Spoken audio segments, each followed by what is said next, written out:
parte inicial da trajetória, fui formando com a ajuda de todo mundo que a gente se relacionava, desde a universidade até aqui, uma visão do nosso país. E o que nós lutávamos naquele período? Nós lutávamos por coisas que eram verdadeiros consensos nacionais. Então você lutava por uma Carta Magna respeitada, que a Constituição era outorgada pelos militares, eles diziam que valia aquilo e era aquilo e acabou, não era votado por ninguém, nem pelo Congresso, nem por ninguém. E eles baixavam um decreto para estabelecer o texto constitucional. Aí nós lutávamos por uma Constituição, né, por uma Constituinte, para fazer uma Constituição. Daí lutávamos pelos direitos civis da sociedade, pelo direito de se organizar, de se manifestar, que não tinha naquele tempo. Não tinha direito de se manifestar, nem de se organizar como partido, coisa dessa natureza, né? Nós lutávamos pelo direito ao voto. Nós estávamos lutando pelo voto direto em todos os cargos, para todos os cargos.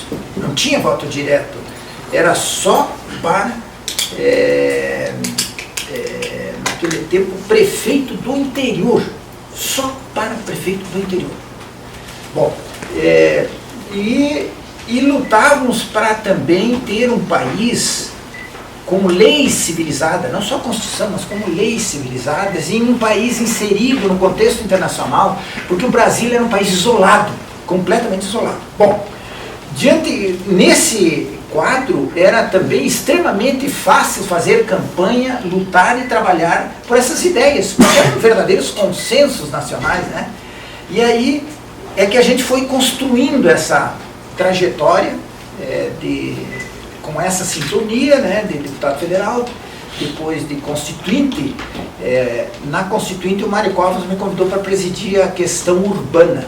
A questão urbana é muito interessante porque é 1,5% do território nacional e estão 85% da população brasileira neste 1,5%.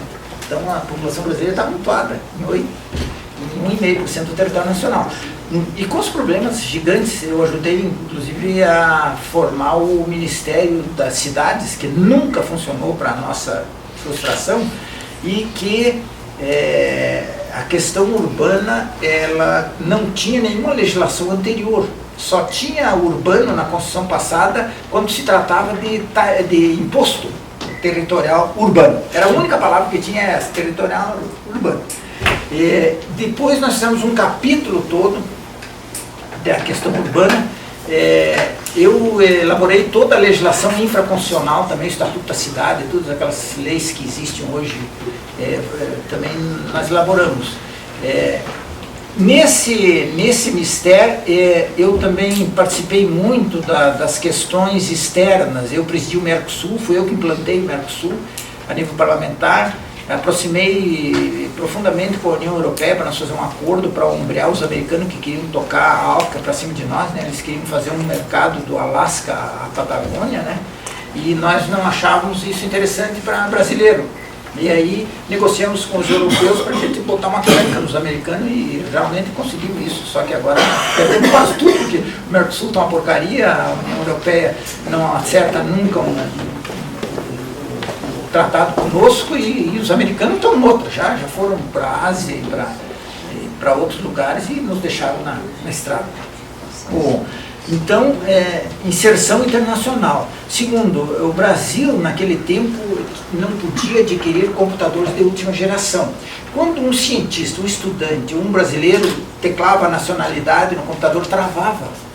Porque o Brasil não tinha assinado o Tratado de Não Proliferação das Armas Nucleares. E isso impedia que nós tivéssemos acesso às tecnologias. Nós não tínhamos tecnologia nem para ver a meteorologia. E teve um período interessante que houve as guerras das Malvinas.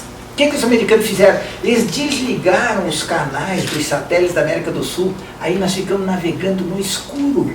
Não sabíamos nem se ia chover a semana que vem. Porque não tinha nada de informação, porque eles tinham desligado. Bom, essas coisas todas... eu trabalhei intensamente no Congresso para superar. Primeiro, a Constituinte.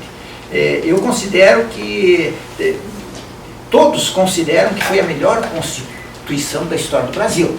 Até meio excessiva nos direitos, até meio paternalista nesse sentido, que hoje nós temos que dar uma discutida nessas questões. Mas foi uma Constituição fantástica. O trabalho que foi feito, ele recebeu, tinha um formulário, que qualquer pessoa podia mandar uma mensagem para os constituintes lá e uma ideia. Ele formou, está lá no Senado, o maior banco de dados do planeta, que só se compara com a Revolução Bolchevista de 1917 da Rússia.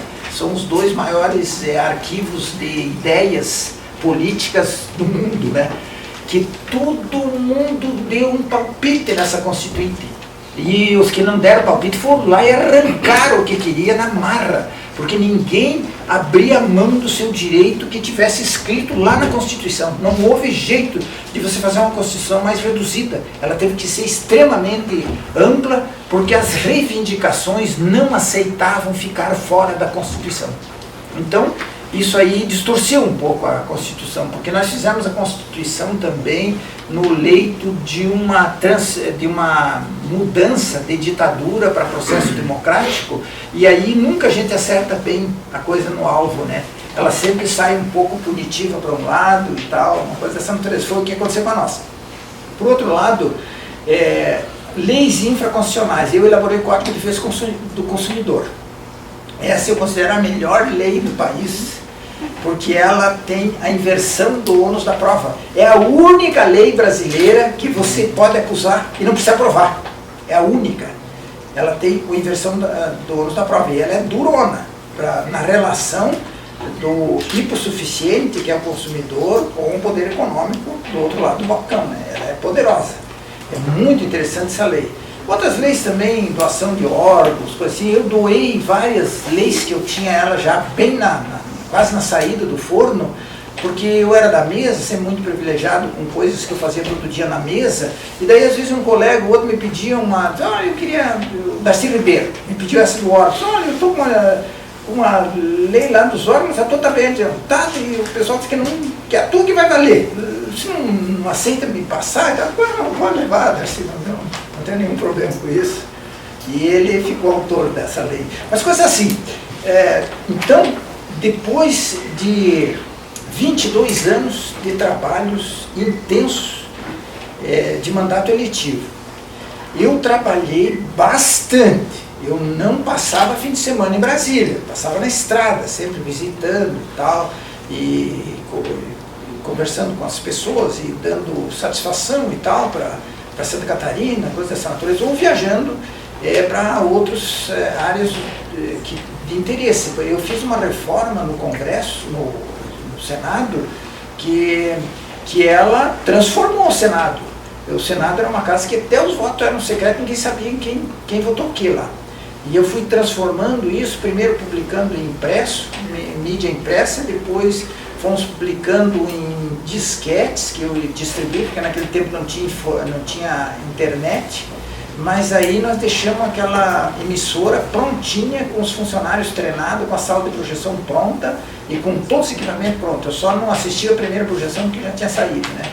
Mas fui eu que deixei aquilo lá. E a reforma do Senado inteirinha, com imagem em todos os plenários. Foi uma das primeiras casas legislativas do mundo. A IBM, que ganhou essa concorrência, ela fez um vídeo institucional, mandou para o Japão, mandou para muitos lugares aí, como uma das coisas mais modernas do mundo, que cada lugar do Senado tinha uma sala com projeção de imagem para todas as demais. Por quê? Porque no Congresso Nacional, você passa o dia inteiro lá e não sabe o que aconteceu. Você corre para casa para ver pelas notícias o que aconteceu aquele dia na tua casa. Porque não tem condições de acompanhar. Não tem condições de acompanhar. E uma das coisas era essa, eu chegava lá e dizia, o que nós vamos fazer hoje? Daí via na comissão tal, na comissão tal. Você tem uma agenda que é uma agenda comum, mas essa quase nunca funciona. Por exemplo, a de hoje, vocês viram o que aconteceu hoje, né? Tudo. Isso acontece toda semana, para não dizer quase todo dia lá.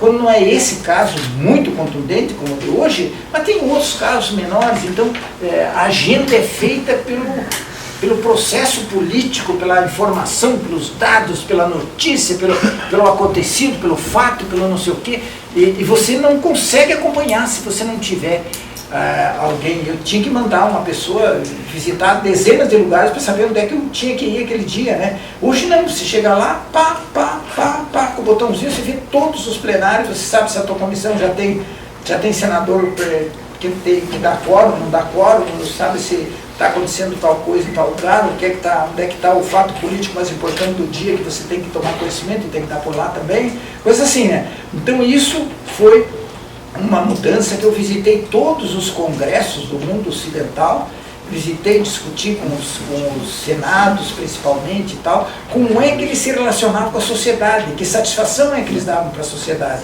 e que canais é que eles tinham para se comunicar com a sociedade que eles representavam.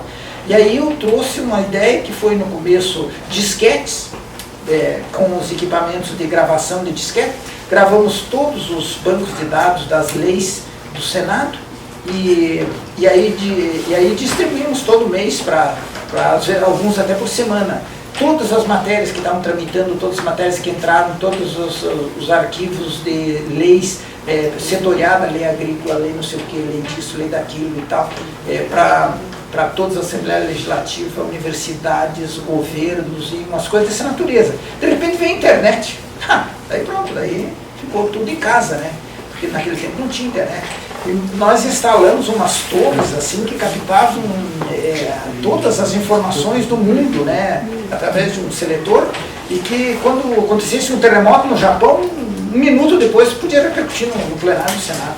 Se acontecesse um desastre de nuclear em Chernobyl, não sei o quê, um minuto depois estava sendo repercutido no plenário do Senado, porque nós tínhamos essa antena se comunicando com o mundo, né, para você saber.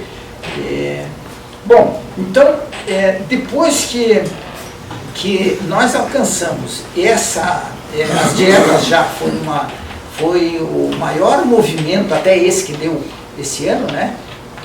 Esse ano atual, né? Até esse ano, o maior movimento de massa da América Latina tinha sido as dietas já. Eu participei de comícios com 1 milhão e tanto de pessoas na frente. Assim, é um negócio indescritível. Você participar de uma coisa dessa natureza, assim, com essa sintonia com a sociedade, né? E perdemos ainda no Congresso a votação, mas ela era tão forte que ela foi destruindo depois as oposições lá, até nós conseguimos conquistar esse... Porque eu vejo o seguinte, quando você tem uma espécie de consenso na sociedade, o Congresso aprova isso no outro dia. Quando a sociedade é dividida, nem 10 anos o Congresso não aprova. Isso é uma coisa bem interessante de se observar. Quando não sai de lá, se as coisas estiverem dentro de parâmetros razoáveis, né, que não tenha corrupção por trás, ou malandragem, ou quadrilha, é a sociedade que não está decidida sobre o assunto, por isso que não sai. Mas se ela estiver decidida, paf de vupt. Então, quando eu encerrei tudo isso, o presidente viu que eu estava cansado, que não aguentava mais ver eleição pela frente, nem percorrer estradas e etc. para fazer campanha. Daí me contou para ir para a ONU, daí que fui para a ONU. Fiquei lá um período, lá também, em Nova York. Já mais como uma sobremesa, uma gratificação. E aí eu pensava o seguinte, o que eu queria, aquilo que eu trazia comigo, tinha sido alcançado. Daí até ficou meio sem graça, eu vou falar do que, eu vou defender o que, agora qual vai ser minha bandeira política? Eu fiquei assim meio numa transição. O desafio do país continua muito grande e tal, mas nós com a Constituição nova, com o país inserido no contexto internacional, com lei civilizada, com o presidente da República, que era dos meus melhores amigos do cotidiano, que era o Fernando Henrique, que eu tive o topete de discordar dele e vir embora, porque senão ele certamente ia me pegar como ministro, já tinha até medido, eu não me troco para o ministério. E discordei da aliança e taquei o pé na porta. Não tem nada. E aí, essa cobrança é um karma. Um karma. porque as pessoas não aceitam, né? Não querem saber, né, se eu fiz isso ou aquilo, eles querem que eu continue prestando serviço, sei lá e tal. Eu compreendo que é uma coisa que começou a fazer falta, né, de repente, mas essas transformações, eu às vezes digo o seguinte lá, se eu estivesse lá, hein, pessoal, eu seria um deles. Aqui eu não sou. Aqui eu não sou. Se eu estivesse lá, eu era um deles. Por isso que às vezes a gente tem que optar, né? É meio doloroso, meio difícil e tal, mas eu sinceramente durmo tranquilamente. Quem elaborou o Código de Defesa do Consumidor e fez todas essas coisas que eu procurei ajudar a fazer, pode ter certeza que ele dorme tranquilo. Porque quem elaborou uma lei é uma coisa tão forte, uma lei tão contundente, que ela atinge todas as pessoas desse país, dos índios da Amazônia, os gaúchos do Rio Grande, ao mesmo tempo, e ainda os que não nasceram, é bastante coisa, né?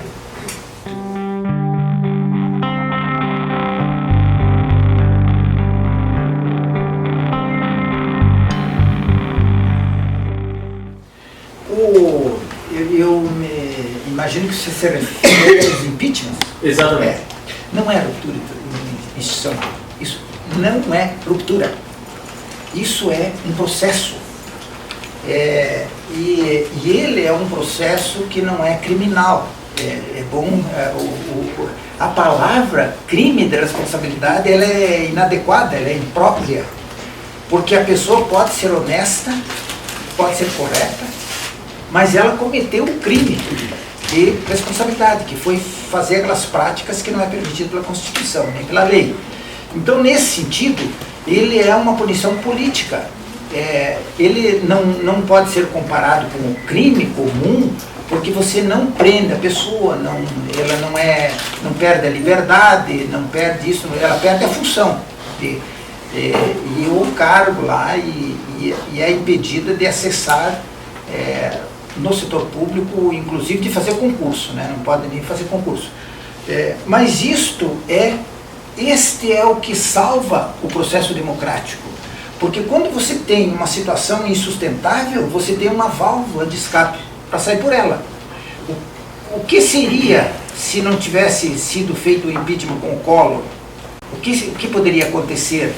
Voltar à ditadura de novo, um novo golpe, uma coisa assim? Porque o governante perdeu o controle, ele ficou sem condições, ele não tinha sintonia nem com a sociedade, nem com o Congresso, nem com ninguém. Isso não existe. Ele não era mais o sujeito que ele foi eleito. E a atual é a mesma coisa. Ela construiu um processo que, digamos assim, enquadrou-se, né, nesta ferramenta chamada impeachment. E é o seguinte, hoje nós estávamos conversando, alguém me disse que estava o Brasil dividido meio a meio. Mas que dividido meio a meio? Tem 90% de um lado e 10% do outro, isso não é meio a meio. Né? Isso não é meio a meio. Isso é 90% de um lado e 10% do outro, é 85% de um lado e 15% do outro, uma coisa assim. O Brasil não está dividido, ele está definido a 80%, a mais de 80%. Então, esse é o que acaba respaldando.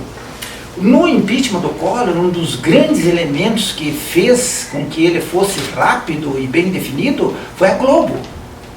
Porque o Marinho descobriu que o Collor queria fazer uma rede de emissoras comprando a Manchete, a rede Manchete, através do Paulo Otávio, que é um casado com a neta do Juscelino, lá em Brasília, que era parlamentar.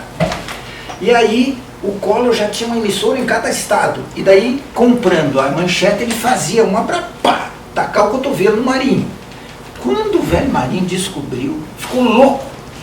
Aí começou todo dia uma notícia, assim, que era uma paulada na cabeça do Collor, em todos os noticiários da Globo, e mais ainda umas minisséries dos anos rebeldes, que era voltada contra a ditadura. Mas a subliminar, que você deve conhecer muito bem o que é, ela induziu o Collor como ditador. Então toda a raiva da sociedade foi contra o Collor, não foi contra a ditadura. A luta era contra a ditadura, mas a vítima foi o Collor. Então esse processo foi assim, pum, resolveu rapidamente, o Collor não ficou com apoio de ninguém. O caso atual é um pouco diferente. Ele está acontecendo numa situação que tem partido, que tem movimentos sociais muito aparelhados, muito distorcidos também, mas tem, né? Só que minorias e tão quase insignificantes dentro da luta política do Estado. E essa questão de dizer que tem crime ou não tem, quem acha que tem suas razões, aponta, sustenta. E quem não acha que não tem, faz a mesma coisa do outro lado. Porque o processo ele é jurídico-político. Você tem um componente jurídico que é a existência de um fato, que é as pedaladas, que está lá bem documentado. Ou que sejam os decretos sem autorização do legislativo.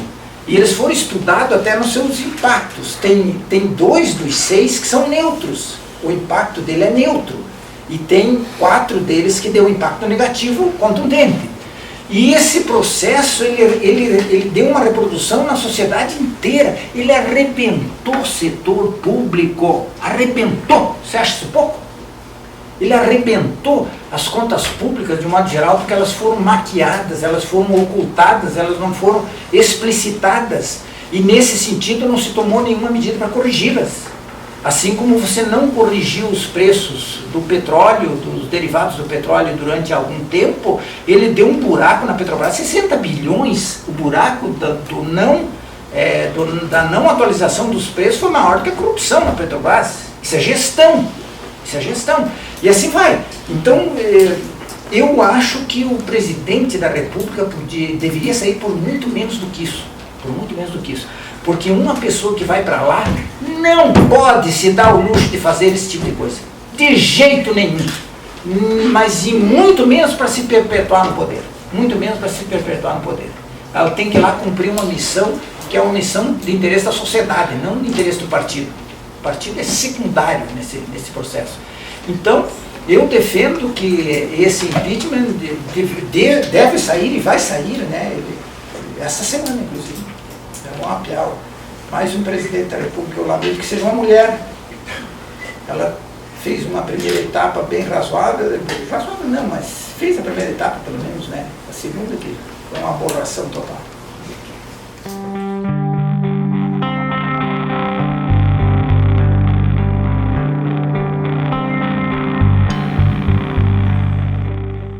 Um imbróglio dos mais complicados do mundo.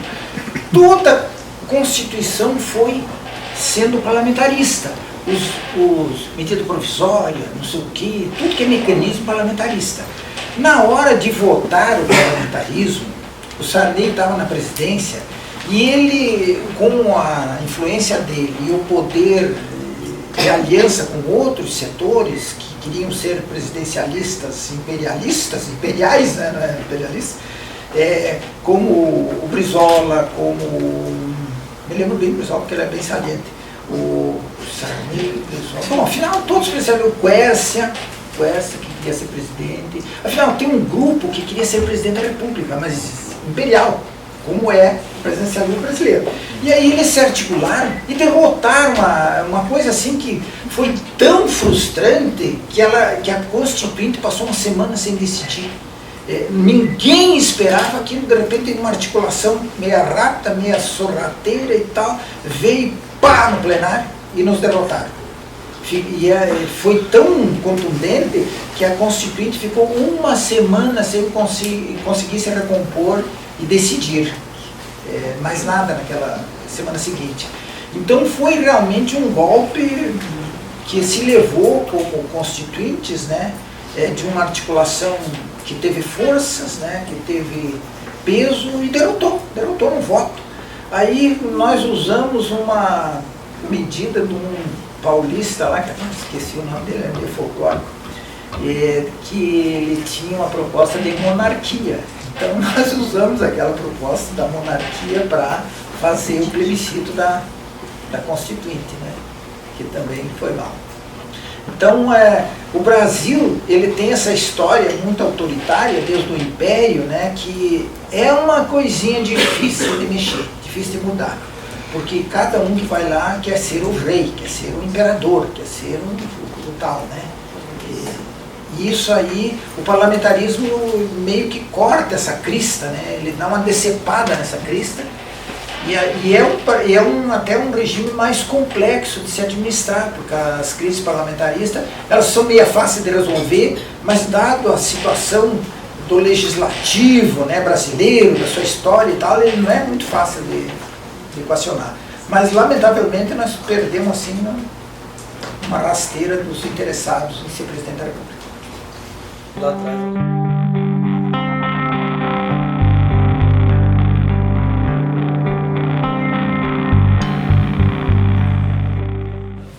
Olha, você levantou um negócio espetacular. E é o seguinte, nós temos uma prática política hipócrita. Ninguém fala direito o que pensa. Ninguém fala direito o que pensa. E nesse sentido, você tem as ideologias anticapitalistas, por exemplo, contrário ao capitalismo, que não revelam os seus projetos econômicos ou de sistema econômico e aí, quando são eleitos, se contrapõem com essa realidade que nós somos um país capitalista. Eu não sou convicto, um capitalista convicto, mas eu sei que no mundo não tem alternativa ao capitalismo, e quem tem que apresente, que puxe, que diga onde está. E esse negócio faz com que as ideologias que não são capitalistas, e o governo atual é típico nesse sentido, ele não revele claramente como vai equacionar os desafios da economia. E aí o que é que ele faz? Ele começa a escamotear. Por exemplo, se você tem um estado que não tem condições de fazer o aeroporto internacional, não sei do que, o porto, ou a ferrovia, ou uma outra infraestrutura gigante qualquer, não tem dinheiro, você vai impedir que o país tenha esse benefício só por ideologia? Ou você vai fazer um acordo com a sociedade, com quem tem dinheiro, com quem pode investir nisso e pode realizar isso a bem da sociedade inteira, gerando emprego, gerando riqueza e assim por diante? Você tem que fazer isto. Você não pode ficar guardando esse patrimônio quebrado aí e não dividir com ninguém. Então, esse é um problema muito sério que nós temos que discutir. Os partidos que não são capitalistas, que têm outros projetos econômicos, de sistema econômico, que digam como vai resolver. Porque a sociedade tem o direito de saber. Eu quero saber se ele vai resolver isto, vai fazer uma revolução, vai dar um golpe, vai fazer o quê com a economia? Se vai ser diferente a economia? Então, o que ocorre no nosso sistema capitalista está muito bem definido.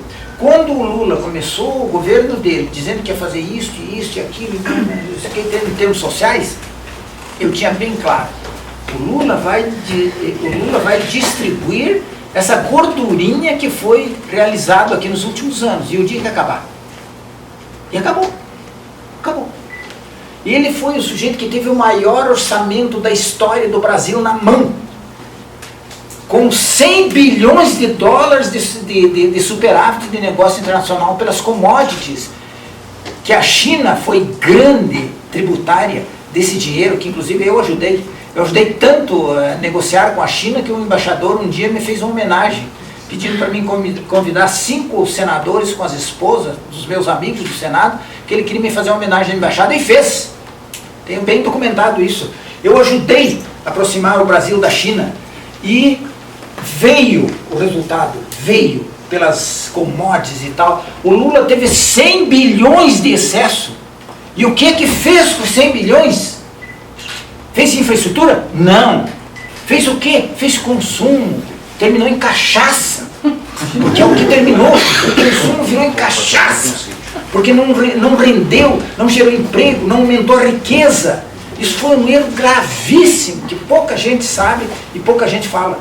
Então, o que é preciso é você ter essa definição de que modelo você vai assumir e como você vai resolver os problemas. Porque o que está ocorrendo agora? Nós estamos com uma velocidade do gasto social, inclusive salário, muito além da receita e do PIB. Então esse troço ele tem data marcada para explodir.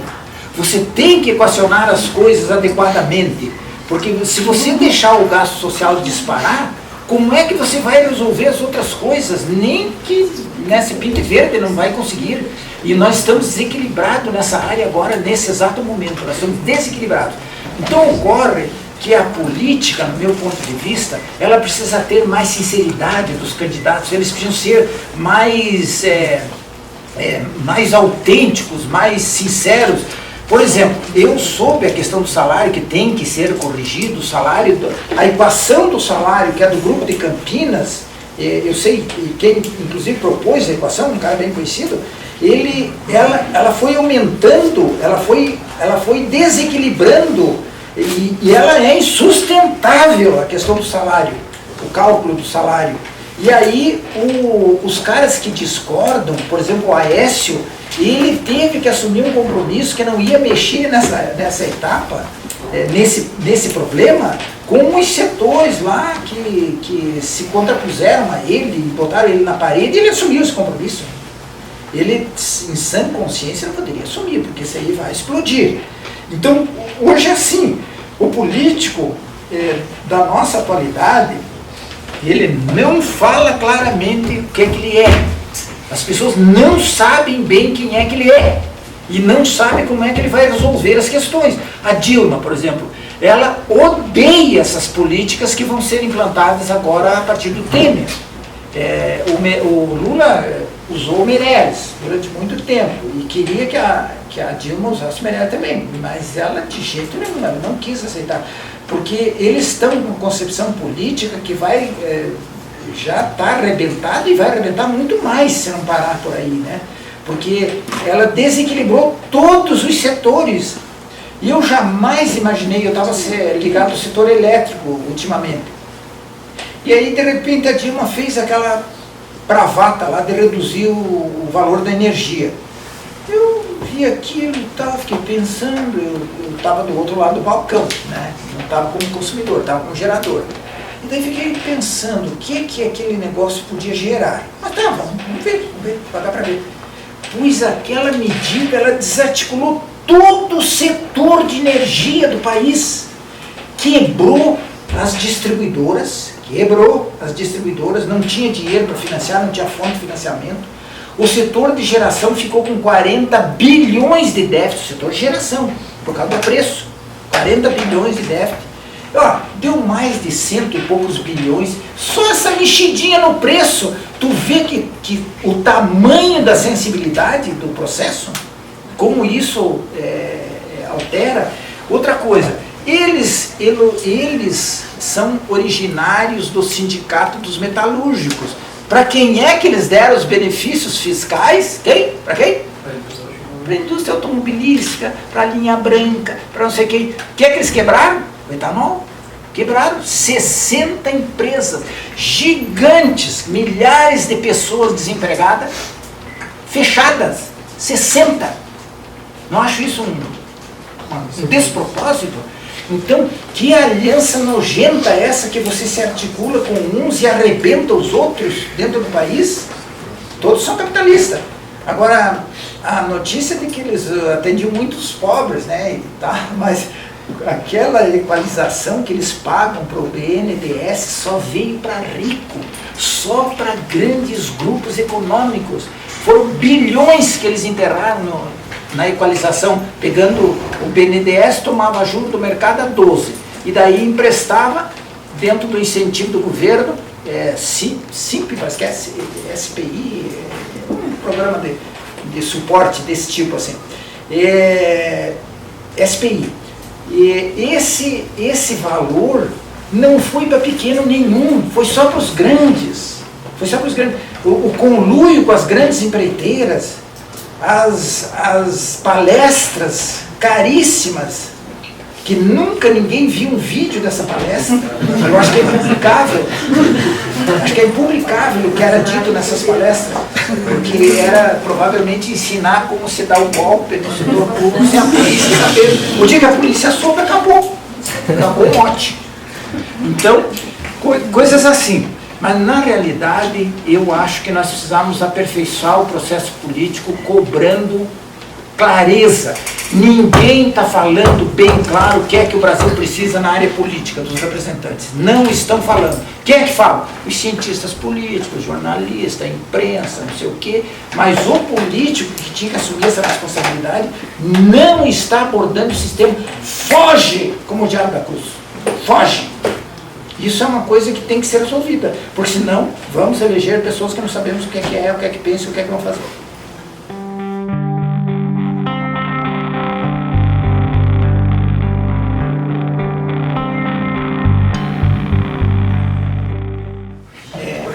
Quanto à primeira parte que você colocou, eu tenho uma concepção assim que seguidamente eu lembro.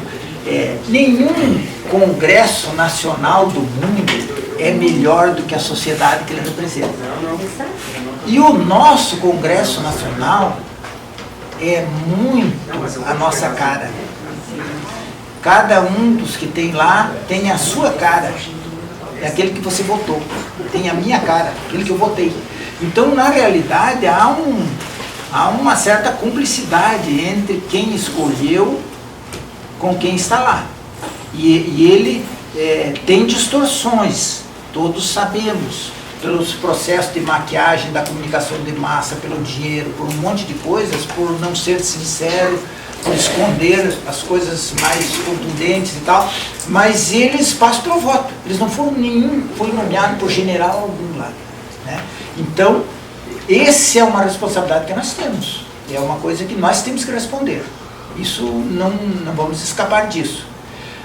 Por outro lado, o que está estabelecido agora, neste momento, é que você tem um governo 100% inoperante, não consegue fazer mais nada, não tem credibilidade alguma, não tem diálogo com o Congresso, não tem diálogo com a sociedade, não tem diálogo com o empresariado. E aí o que ocorre? O capitalismo é cruel. O que eles fizeram? Cruzaram os braços, fecharam as empresas, reduzir a atividade e acompanhado de um fenômeno também da redução de atividade econômica, que diminuiu a arrecadação pública contundentemente. Porque o pessoal alega que este modelo que foi adotado, que privilegiou setorialmente o setor siderúrgico com isenções, ou com as vendas facilitadas dos bens duráveis, ele é uma coisa que acontece bem normalmente e cada um de vocês pode ver e vai enxergar bem certinho. O que ocorre na sociedade brasileira? Ela tem uma capacidade de compra. A sociedade brasileira tem uma capacidade de compra. O que a Dilma e esses governos fizeram? Eles anteciparam essa capacidade de compra das pessoas com facilidades de 60 meses, de 100 pila por mês para comprar um carro, não sei o que e tal. Eles ampliaram isso contundentemente. Eles estimularam o consumo. Né? O que aconteceu? Aquilo que ia ser distribuído em 5, 6 anos de vendas seguidas desses setores, foi vendido um ano só. O que vai acontecer nos próximos 4, 5 anos? Venda zero. Porque já vendeu, já ocupou a capacidade ociosa. Ninguém tem milagre no bolso, né, para multiplicar o seu dinheiro. Ele tem aquilo e a renda nacional, e está tudo muito bem definidinho, é só fazer os cálculos. Significa então o seguinte, que isto foi um elemento desequilibrador do processo, porque eles anteciparam, mas não veio nada no lugar. Se tivesse uma coisa para ocupar o lugar da antecipação, da compra, tudo bem, daí você sai de um galho e pula para o outro. Mas não teve. O galho era só um e se foi. Então, esse processo desequilibrou profundamente a economia. E aí, esse processo, sendo beneficiado antecipadamente, agora se encolhe. Não tem como... Não quis dar continuidade, ou não deve, ou não sei o quê, ou se sentiu inseguro por causa da situação econômica geral. Tá, aí o que ocorre?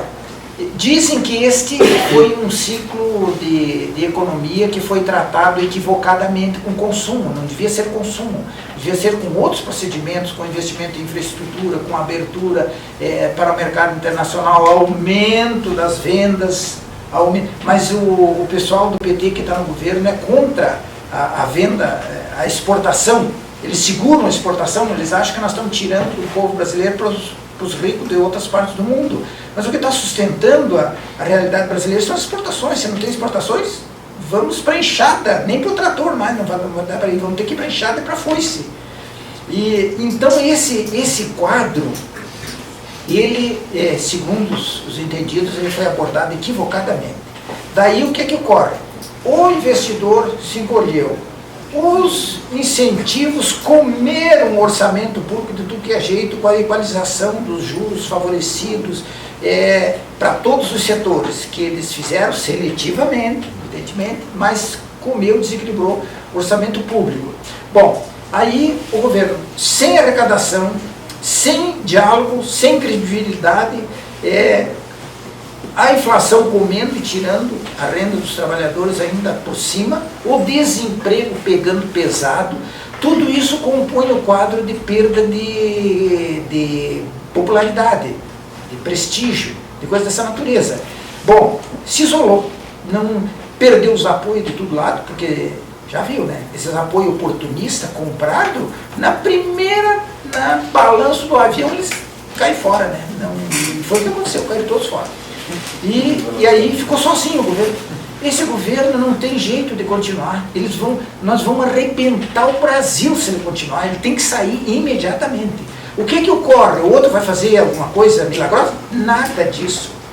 A única coisa que eu acho que pode acontecer é que ele vai conseguir, eu imagino, dialogar com os interlocutores, com o Congresso, com os empresários, com a sociedade, e vai fazer alguma coisa que comece a gerar confiança no investidor para ele voltar a investir. Porque com isso nós temos uma capacidade ociosa muito grande na indústria nacional.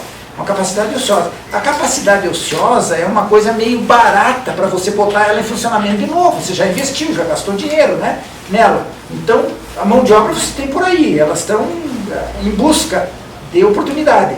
Então você com isto você gera um recomeço lento e demorado. Eu acho que a questão da energia elétrica vai levar 10 anos para resolver, porque o país encolheu, houve mais oferta de energia de Giral e Santo Antônio. Isso vai fazer com que quando ele começar a consumir energia de novo, essas novas usinas gigantes vão suprir. E daqui a 10 anos nós vamos estar estabilizados em questão de energia. Mas essas outras coisas nós vamos levar décadas também. Mas alguns economistas já dizem que o Brasil deve dar um salto daqui a 2 anos. 2 a 3 anos. Dentro de 2 a 3 anos o país deve dar um salto. Não vi ninguém falar nisso. Não vi, eu tenho acompanhado a miúde essas coisas e todos estão dizendo que essa recuperação é lenta. Porque ela tem que primeiro equacionar o setor público, que estão dizendo que não vamos escapar sem novos impostos. Não vamos escapar sem novos impostos, porque o desequilíbrio fiscal está tão grande que não tem jeito de arrecadar ou cortar recurso para resolver essa questão. A questão de previdência tem que ser mexida, a questão de salário de funcionalismo tem que ser mexido.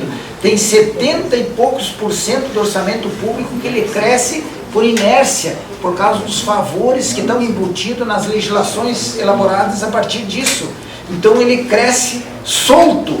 O que aconteceu agora? Não foi a arrecadação que diminuiu tanto para dar esse desequilíbrio nessa última etapa, foi o crescimento das contas públicas, que cresceu mais rápido que a arrecadação. Tipo assim, eu vou chutar, não é o dado oficial, mas tipo assim, as contas diminuiu a arrecadação em 10%, subiu 15% o custo do Estado.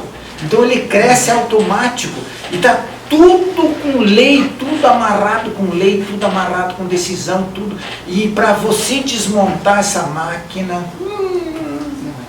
inclusive passa até pela desestabilização do funcionalismo público. Do jeito que está, eles não podem continuar provavelmente com estabilidade. É nisso que está passando. Agora, que o Temer vá fazer coisas aí, ninguém acredita. Ele vai provavelmente estabelecer uma equipe econômica que tem um diálogo bom com o setor produtivo, industrial, empresarial e tal, e vai ter uma conversa melhor com o Congresso e passar algumas coisas no período chamado de lua de mel, que seria o primeiro período, e com dificuldades à vista, assim, bem próximozinho. E ele já está todo embaraçado com essas questões que houve dos partidos assaltarem o reduto dele lá, cada um querendo um ministério, até os evangélicos querendo ciência e tecnologia aqui. Eu não sei se ele tem força para sair disso. E sobretudo ele não tem aquela legitimidade que vem da urna. A legitimidade que vem da urna, que dá força para o cara, ele não tem. Se ele tiver um excelente diálogo, ele é Mas essas investigações no Lava Jato, que deve continuar, também não vai ter reflexo no governo, uma vez que avança as investigações também, né, as pessoas que compõem o governo? Pode. Inclusive na chapa que ele estava, que ela está muito comprometida, ele pediu a desvinculação. Em pouco ele tem uma certa razão, porque quem prestou conta da Dilma foi o PT, quem prestou conta do vice foi o PMDB. Então ele está pedindo essa desvinculação para que, se a Dilma for enquadrada nas corrupções lá da Petrobras, no processo eleitoral, ele poderia ficar salvo, mas é uma coisa meio esquisita, não sei se ele vai conseguir isso.